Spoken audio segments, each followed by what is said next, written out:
recall from there that a lot of the street artists couldn't afford like actual paper for painting, so they would paint on cardboard, and that's what they would sell cardboard painting. Cool. Oh, they are pretty much working with train down everyone. But, Busan one day. I think So I they went down think to help that, support. that Brett McGurk was I happy was in to allow charge this of, to happen because he's more was it practical. G20 but meeting, I think, the down Hill there, and I was in charge of the the more ideological about it. S's motor pool until Cody showed up and then she was pulled in. Mm-hmm. Well, she got delayed, so she showed up like a few hours before us did, so. And, I got off the train when I was getting down there for it all. There's this old monk, they're selling this, he had these posters. And I'm like, sure, I'll buy one. I gave him $1 basically. Mm-hmm. And it's a picture of a monk, I guess, in this prayer in Korean. Paid $1 for it, and I had it framed for 40. It's hanging in my house now. It's gorgeous.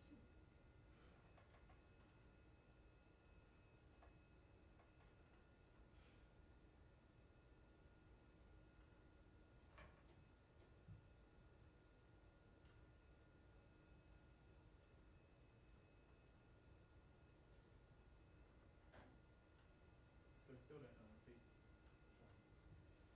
No, I think it's pretty. Okay. There's no visa issues, so I don't think so. that's good.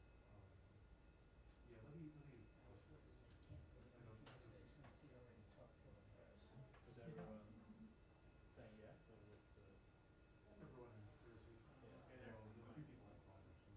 Yeah, I was going to say, it's not a... So yeah, so I had to jump on a Zoom call for tonight, and now I have to TV, so probably an hour. I never made it there. Photos, actually, photos. That one is amazing. Yeah, I think that would have been a nice. Okay, good, but I also have shared with you, yeah, I shared with you, sheets for whatever, plus the Trello, plus the swap. Don't know if there's a signal for that here, otherwise there's always been an issue of Wi-Fi. I'm not trying to tell, but clearly it'll be. Probably, yeah. You should be able to get it. Yeah. So you said, Roy just was over, so... No, Just click once and it's accept. opened, it'll just say accept. Oh, okay. Welcome. But I spent 8 hours in the, was it the Heritage Museum there? Mm-hmm. Gorgeous. Mm.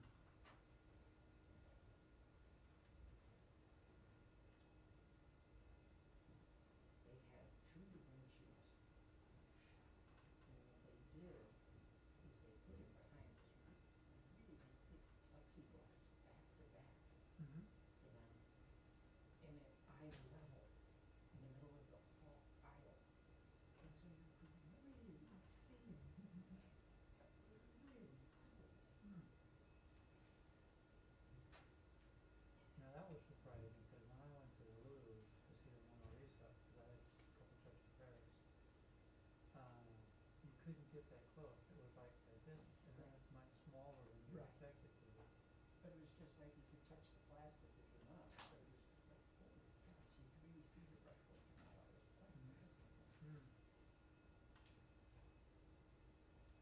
It was funny. One of the guys on the from Waka, I don't even know who he was, but we were up in the Waka office, and he was talking about, yeah, I'm gonna go over to the Louvre, and I'm like, it's pronounced Louvre. Are you sure? I think it's the Louvre. No. Please don't say that, please. Especially over there. Yeah.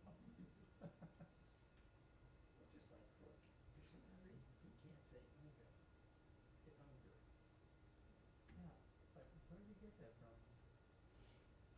It's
just spoke to him and Karen this morning. Oh, okay. To him, I sent, Charles Sweatman, I don't know if you knew him. I don't remember the name. So he wanted to come over to do a tour over here, cause he like runs the BMA office over at Waka. So I sent him an email saying, hey, you know, anytime you wanna come over, to ask George about it, and George was like, yeah, come over whenever you want. Okay. How's Van Karen doing? I only see him on Facebook. Yeah, he'll be retiring this year. He's like, I think he's planning like end of the year basically, or very early next year. Yeah, That he's gonna retire. Alright. He's been trying to get a, like Okay, a couple things. Did you basically see my down in the note west. this But morning, you know, also their house yesterday, is about up in the Iowa, Cedar Rapids, not Cedar Rapids, up there, so. Do you want to Yeah, reach out to over him up or there do in the that? west end. Alright. You know, I had a It's up to you. military base in Cedar Rapids. I was dealing with, I don't know, the other option obviously is you just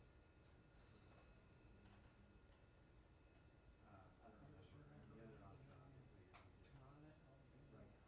Mm-hmm. and go Put in out and a check list in of with the We've done both in the past, and obviously we reach out to Dad. presidential travel people from That state. way, but there's obviously also. And I gave him a call, like, hey, what's going on? Maybe, you know, what's happening with the trip?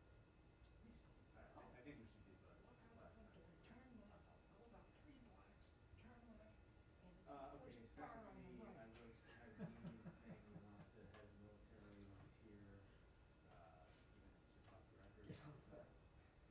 Yeah, it's about 3 blocks. And then I said we got a good background. So You can was see the, that I don't know easily if you had a Google. chance to read that story, it references of. You walk in, there's like a dozen guys around the table, all getting shot, because Van Karen's there on the, I thought I could drink a lot until I met him, Yeah. but he is 3 times my size. Yeah, yeah, no doubt about that. It's funny, I found an old picture of when he was Okay, got it. much skinnier, and, my wife even made the comment, well, he's gained a lot of weight. Alright, yeah, so we should find out whatever that looks Right. like. Keeping you on your toes today? Depends on what happens. And then lastly, we need to do a China story for COP26. You want to do that? Or start with Howard, see that Howard is more interested.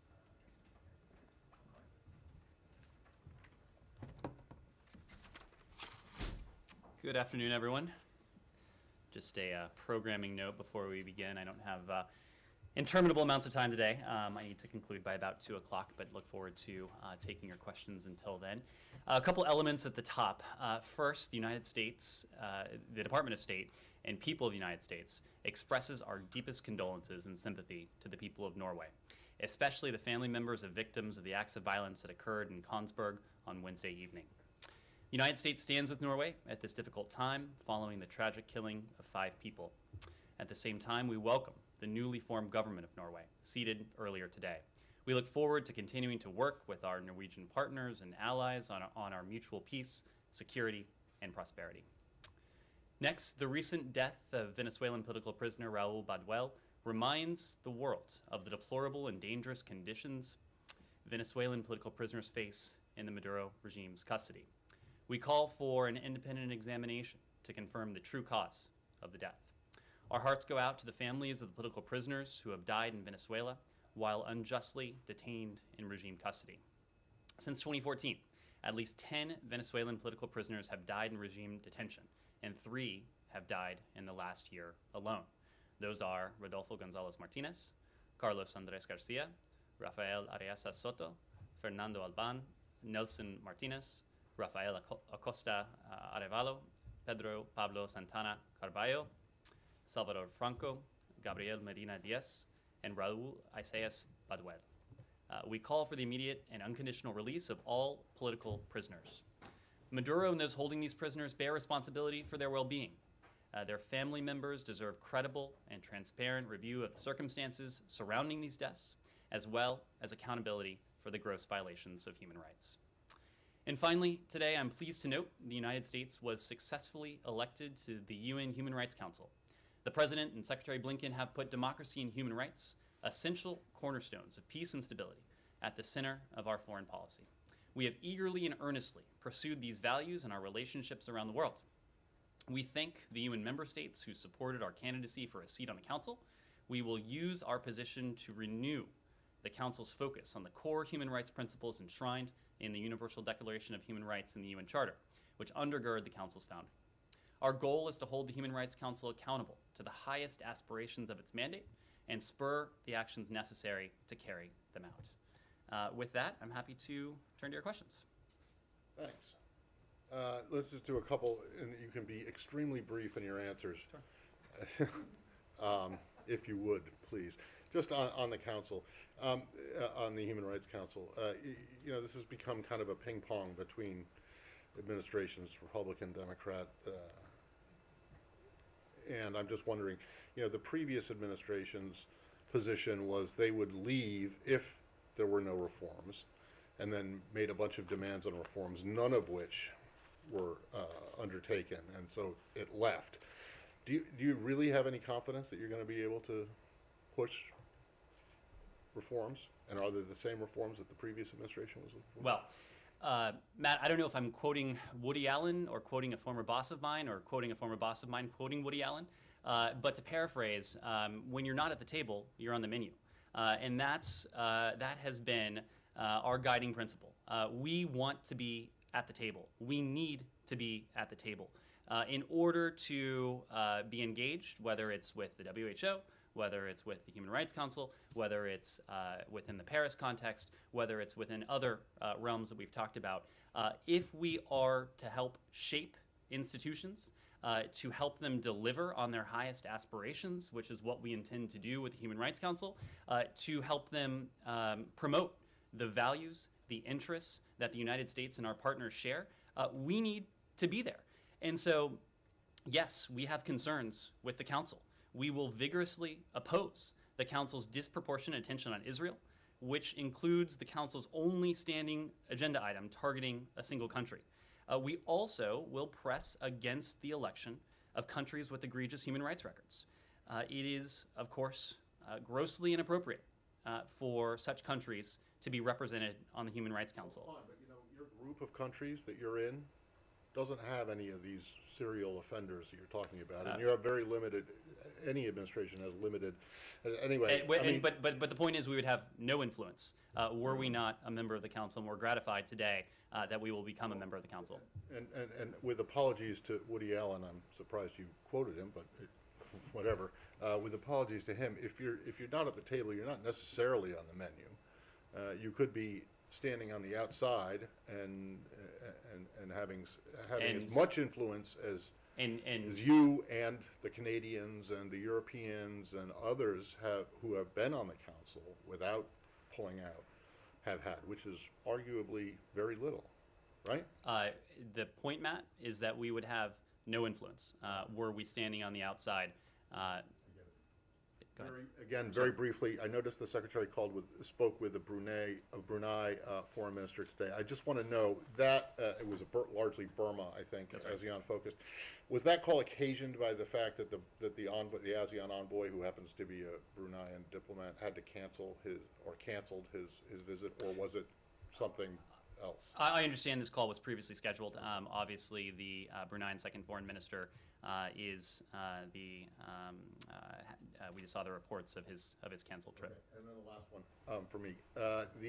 Yesterday, the Secretary was asked specifically about in discussions with the Israeli foreign minister whether the idea of reopening the consulate in Jerusalem was on the table. The Secretary's response, I just want to make sure that I'm not making too much out of this, was that, as I said in May, we will be moving forward with the process of opening a consulate as part of deepening ties with the Palestinians. But notably, at least to me, he did not say Jerusalem. So I'm just wondering, are you guys exploring or looking at the possibility of opening a consulate that would be a liaison with the Palestinians in some place other than Jerusalem? Matt, we have been very clear.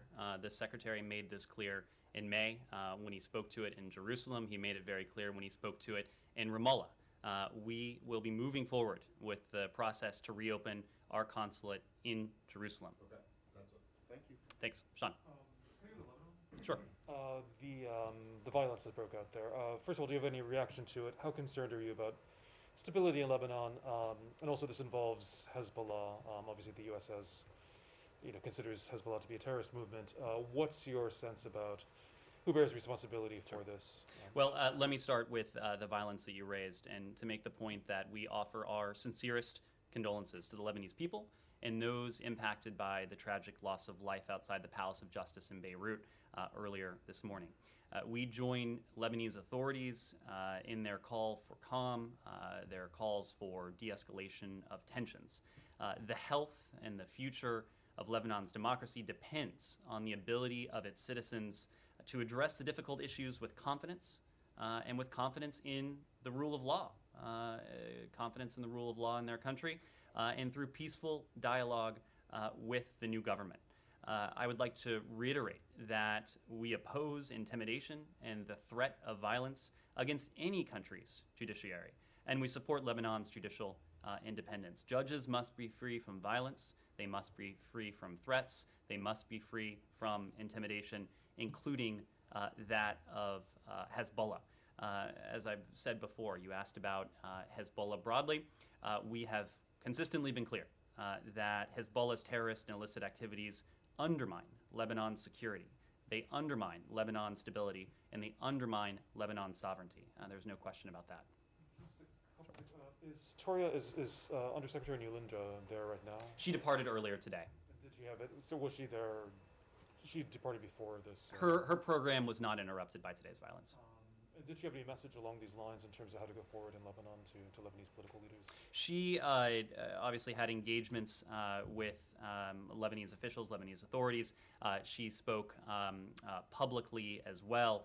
She made some of these very same points, offering our support to the long-suffering people of Lebanon, offering our condolences today in the aftermath of this violence, and making clear that the Lebanese people deserve a government that is able to meet their aspirations, is able to meet their increasingly dire humanitarian needs as well. Just one final one. Sure.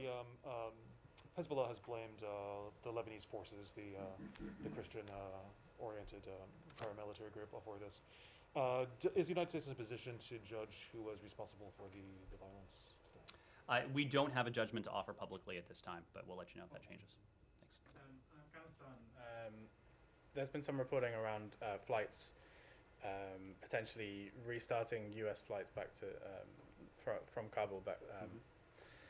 So I just wondered if you wanted to clear that up, and sort of separately, there's the announcement from Pakistan International Airlines about them suspending flights, calling out the Taliban for heavy-handedness, and I'm wondering if the U.S. is leaning on the Taliban to have a different approach to international airlines. Is there, aside from the potential for U.S. flights, what are you doing to make sure that the airport stays open for other commercial international flights? Sure. I appreciate the opportunity to clarify. There's been some misreporting on this. So to be very clear, the charter flights have been routine. Our goal is to make them even more routine, to lend a degree of automaticity to these operations so that we can facilitate the departure of Americans, of lawful permanent residents, and others to whom we have a special commitment from Afghanistan if they choose to do so. But the idea that charter flights wouldn't resume until later this year doesn't, of course, comport with reality. We just had a charter flight that had Americans on board on Monday. There have been a number of charter flights in recent weeks, as you know, as we've had any number of occasions to discuss in this room. And in total, those charter flights have been key to our ability to date to facilitate the departure of 129 U.S. citizens, 115 lawful permanent residents who have departed Afghanistan since August 31st. But our goal is to see to it that working with our partners, that these flights become even more of a regular occurrence. To see to it that the flow of these flights increases. And ultimately, our goal is to see to it that Afghanistan has a functioning commercial airport. We have been able to make good use of charter flights, including working with our Qatari partners in recent weeks. But our broader goal, of course, is to see Kabul International Airport reopen to commercial traffic so that those who wish to depart Afghanistan have additional options to do so. Now, that is the operational component of it, that is the logistical component to it, but there's a political component as well. And the political component is the other element that you referenced, holding the Taliban accountable to their pledge of safe passage, to their pledge that those who wish to leave Afghanistan are able to do so. The departures of the Qatar Airways, charter flights, and others, we see that as a positive step in upholding the Taliban's commitment to free movement and to free passage. But we are not satisfied, and we are continuing to press the Taliban to see to it that U.S. citizens, to see to it that lawful permanent residents, and those Afghans to whom we have a special commitment are able to depart the country if they so choose. As you know, a senior delegation met with senior Taliban officials who traveled in from Kabul in Doha on Saturday and Sunday. Free passage, freedom of movement was key to that agenda. It has been key to every single one of our engagements with the Taliban in recent weeks because it is of paramount importance to us. But it is not only of paramount importance to us, it was also high on the agenda when the U.S., together with our European allies, met with the Taliban on Tuesday, earlier this week, following the U.S. Taliban meeting in Doha. Safe passage, freedom of movement was also a feature of that meeting, just as it has been a feature of every multilateral engagement we have had, whether that's with the P5 of the UN Security Council, whether that's with the G20, whether that is with the statements that the United States has put together, including one with more than half the world's countries, 114 countries, I believe, at last count, who made clear the expectation that the Taliban allow those to depart who wish to depart. So, sorry, just so you're saying, charter flights, those exist with support from you guys, sort of logistical support. Is there financial support for those flights? And can you just draw the distinction between that and U.S. government flights? There's no plan for military flights, for example. There is no plan for military flights. The idea that we are restarting evacuation flights, a la what we had prior to August 31st, is not accurate. We have worked very closely with several regional partners, including the Qataris, on those charter operations. Pakistan International Airways has also operated charter operations as well. But yes, we have also been in constant touch with Americans in Afghanistan who have expressed an interest in departing. It is that process by which we reach out to them, we determine their status, we determine their intent, we determine what travel documents they may or may not have on them, and we in turn then work with our partners on these charter operations to facilitate their departure if they so choose. Andrea. Thank you, Ned. I want to ask you about a letter from members of the Foreign Relations Committee, bipartisan letter that was sent to the Secretary, which says, among other things, while there has been progress, this is on Havana syndrome, as you know, we continue to have concerns that the Department is not sufficiently communicating with or responding to diplomats who have been injured from these attacks. We're also concerned that the Department is insufficiently engaged in interagency efforts to find the cause of the attacks, identify those responsible, and develop a plan to hold them accountable. And we urge you to immediately announce a successor to Ambassador Spratlan to lead the Department's Health Incident Response Task Force. Critically, this must be a senior level official that reports directly to you.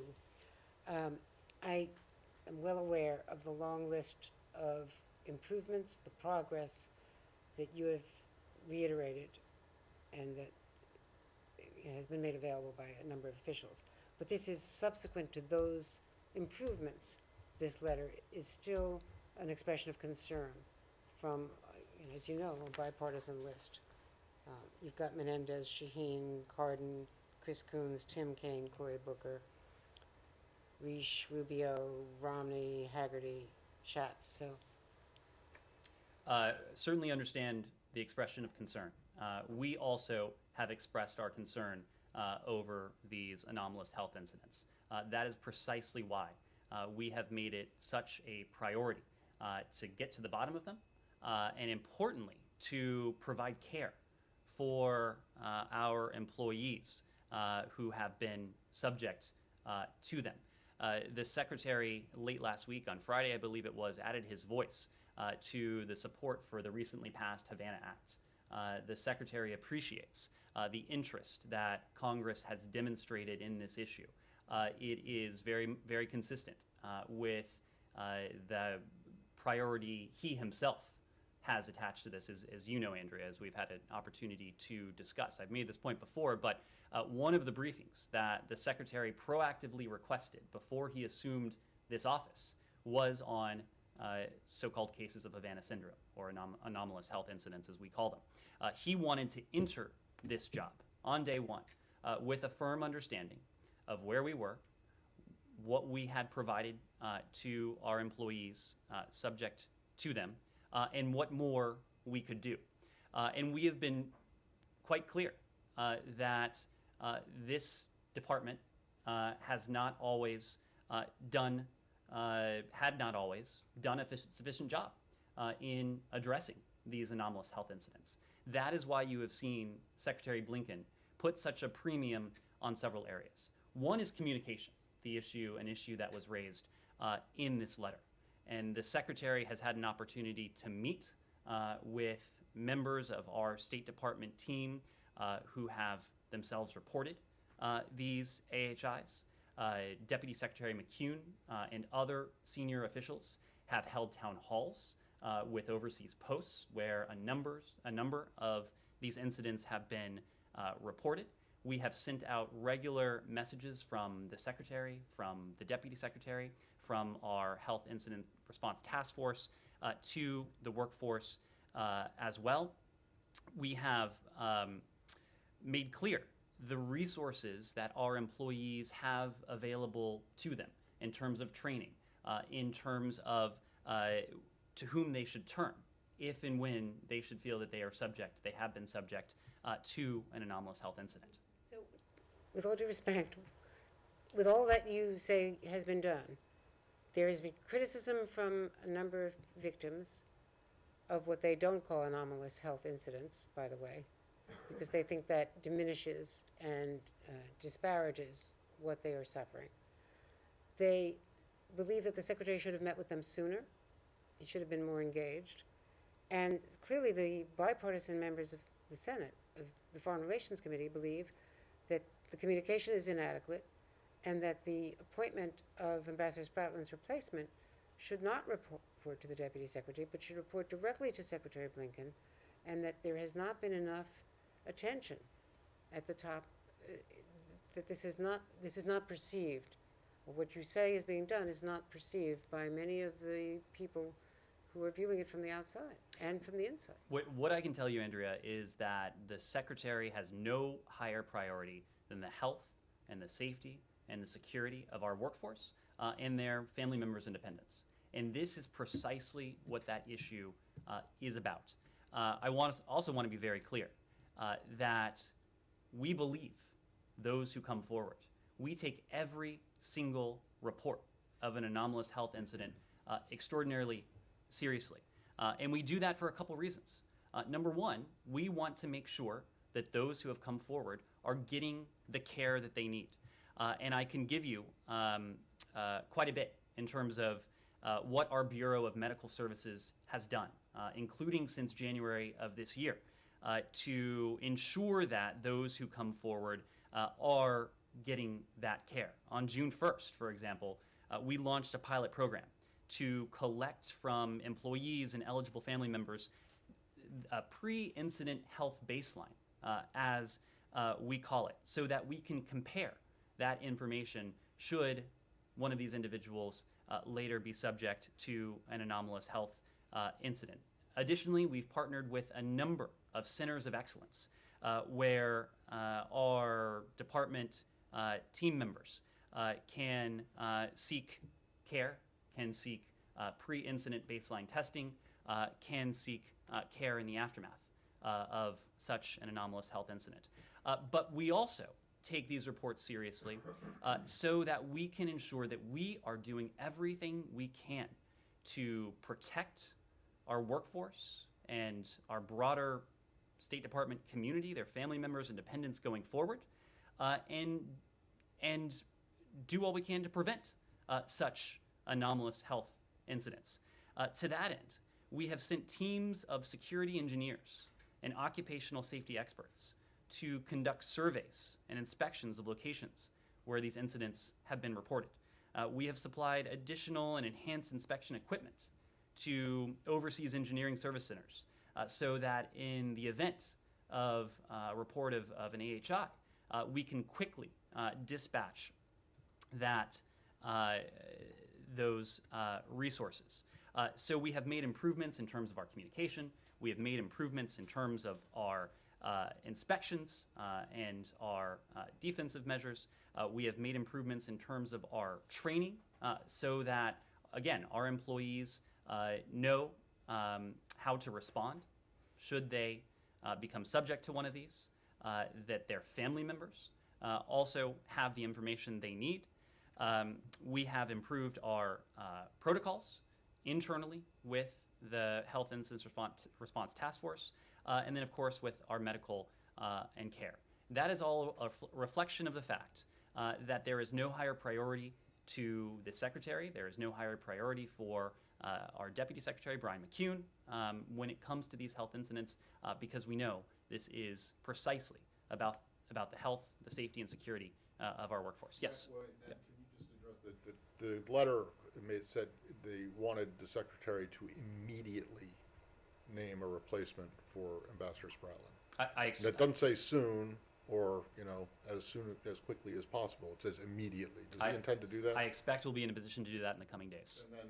And then the other thing it said was that it wanted to make sure that you guys had set up mechanisms to make sure that the benefits included in the Havana Act, the financial and the compensation and medical assistance, were available now to people who are suffering these injuries. Has that been done? The Secretary added his voice to support for... Is there a mechanism now in place for people to get this additional money? This just passed through Congress. I believe it was on Friday, so it's only been a few days. But absolutely, we support the goals of this legislation because this legislation is about the health, the safety, security of our employees. And then lastly, you mentioned these inspection teams. When did they start going out, and what have they found? So, Matt, this is one where, unfortunately, we're just not in a position to provide much additional detail because this gets to our investigative tactics, techniques, and procedures. Have they found anything unusual? That's just one we'll not be able to get into. I'm Say sorry. when they started going out to these places? I'm sorry. Please. Is going to Colombia next week. Yesterday, President Duque, Colombian president, confirmed these investigations on these cases of Havana syndrome. Could this investigation affect the incoming trip by the Secretary? And also, there are rumors that Secretary Blinken is going as well to Ecuador. Can you confirm that? So we have not yet announced any travel for next week, so I'm not in a position to announce or speak to potential travel. But it is certainly possible that the Secretary will have an opportunity to visit with some of his South American counterparts in the coming days. Yes, Missy. Or Nick, please. Go ahead, Missy. I just want to ask about Guantanamo, and there was another detainee who was cleared for transfer by the PRB, an Afghan national. And I'm just wondering if you could talk about, as in line with the administration's goal of transferring prisoners and closing the prison, how the situation in Afghanistan might affect his potential transfer or repatriation.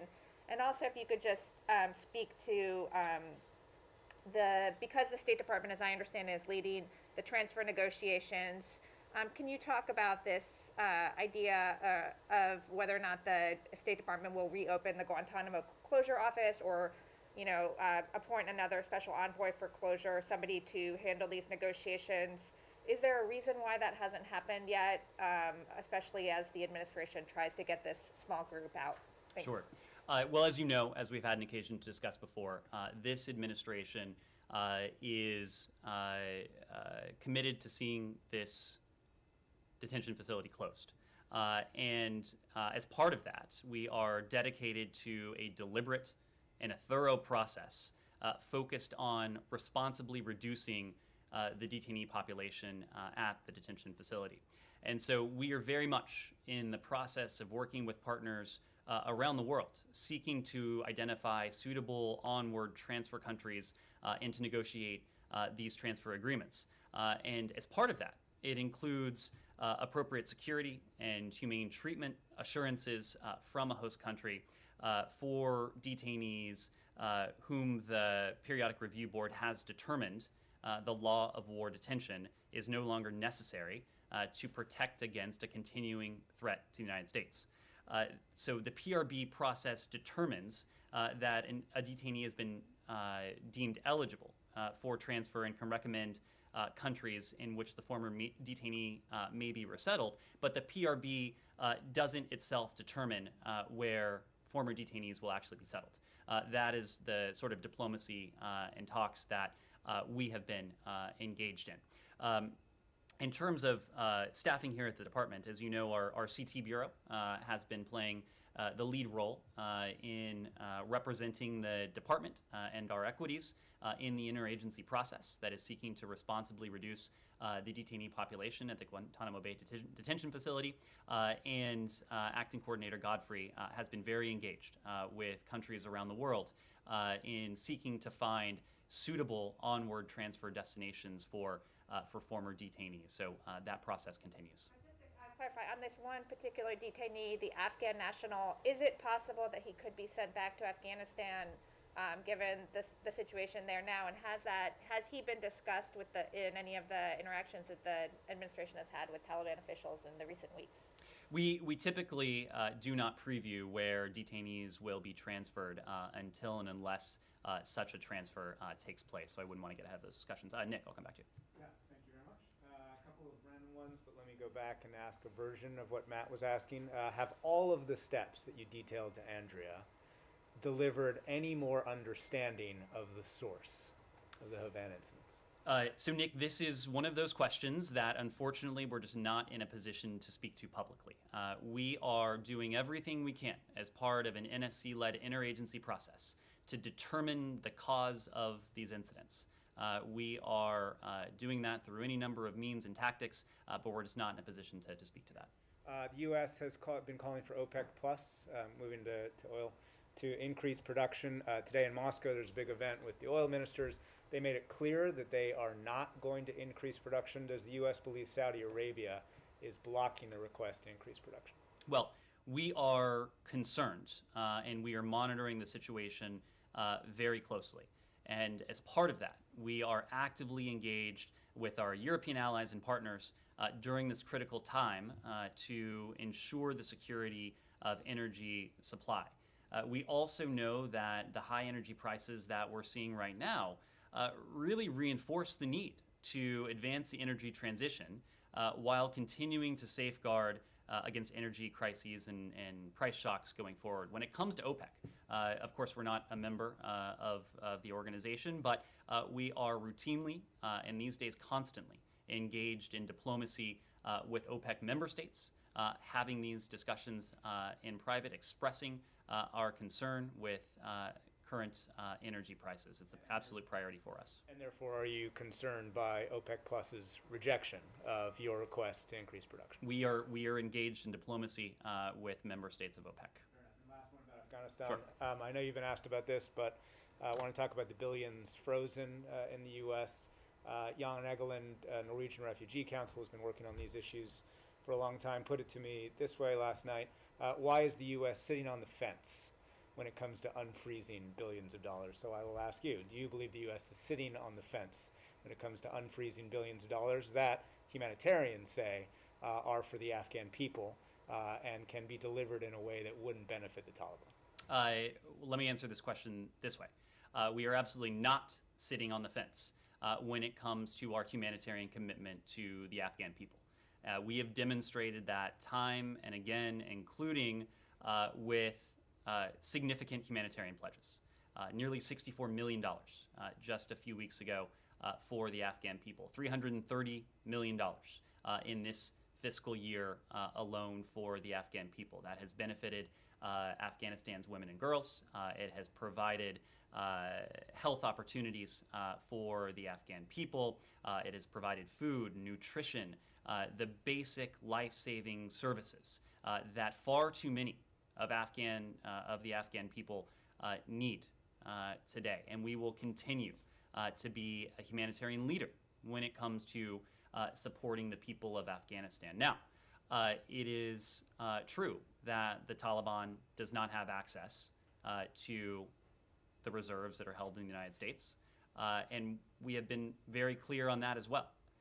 Where we are, you might say, sitting on the fence, is because we want to see and to judge any future Afghan government by its conduct.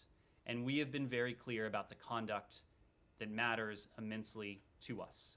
It is holding the Taliban accountable to their commitments to safe passage and freedom of movement, to their counterterrorism commitments, to respecting the fundamental human rights of all of the people of Afghanistan, including women and girls, and it's allowing humanitarian access to go back to where we started.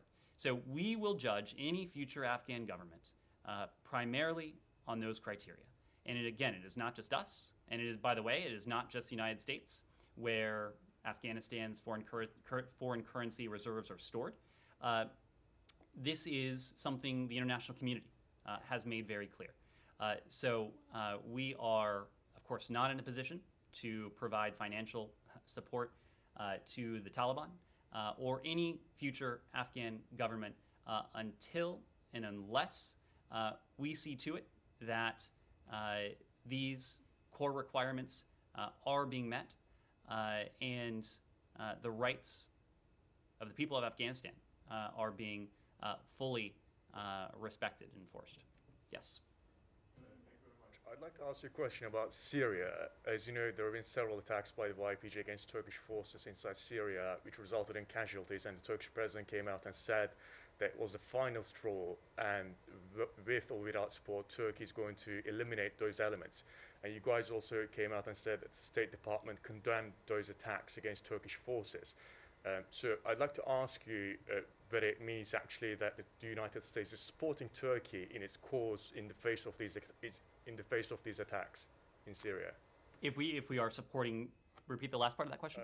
I'd like to ask you whether the United States is now supporting, obviously considering the statement that you guys condemned those attacks against Turkish forces, does it mean that the United States is supporting Turkey's cause in the face of these attacks? Well, we've been very clear that we condemn the cross-border attacks against our NATO ally Turkey.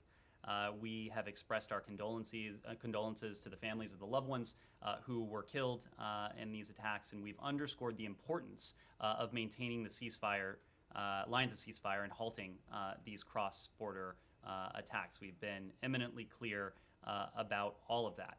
We've also been clear that it is crucial that all sides maintain and respect ceasefire zones to enhance stability in Syria and work towards a political solution to the conflict. When it comes to Turkey, Turkey, of course, is an important NATO ally. We have shared interests in any number of areas. That includes countering terrorism, ending the conflict in Syria, and deterring malign influence in the region. And so we do share an interest when it comes to Syria, and namely to ending the conflict in Syria. And we'll continue to consult with our ally Ankara on Syria policy, together with Syria's other neighbors, as we seek areas for cooperation, as we seek to bring about an end and a diminution to that violence. Quick follow-up with that, please. So with where we're standing right now, with the Turkish president saying that an operation, a cross-border military operation might be imminent, what's the US position on that? Again, we have condemned the attacks. We have emphasized the importance of all sides respecting and maintaining ceasefire zones in order to enhance stability in Syria. Yes. Nicaragua. Does the U.S. have anything on Nicaragua's presidential election on November 7th, and would the U.S. recognize the result?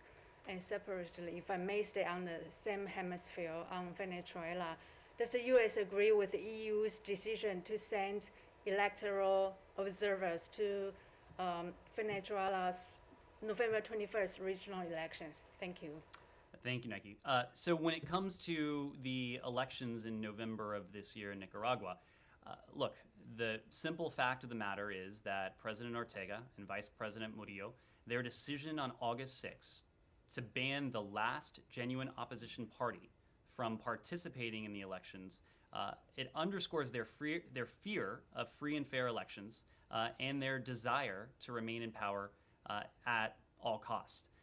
This autocratic maneuver followed the detention of 7 presidential candidates and dozens of other opposition figures, human rights activists, business leaders, students, journalists, and NGO workers over the last several months. We view the regime's latest undemocratic and authoritarian actions, which has, again, been driven by a fear of an electoral loss, as the final blow against Nicaragua's prospects for free and fair elections now next month. That electoral process has lost all credibility. It is now a foregone conclusion that Daniel Ortega will ensure that the elections in November are a sham and that he will proclaim himself victorious in the aftermath of those elections. Yes. Sure. Sorry. Do you know if during Secretary Blinken's meeting with the EU's Joseph Borrell, these elections came up? I don't know if if Nicaragua came up in the meeting today. We'll find out and get back to you on that. Does that mean you weren't in the meeting? I was not in the meeting today. Oh, Yeah. okay. Well, then I have a question that maybe you could take on about the meeting. Yes, please. I would like to ask about the DPRK. You have mentioned you remain prepared to meet the DPRK without any precondition, anywhere, anytime. However, we haven't seen any meetings so far. So what went wrong? So have you proposed lifting sanction on the table?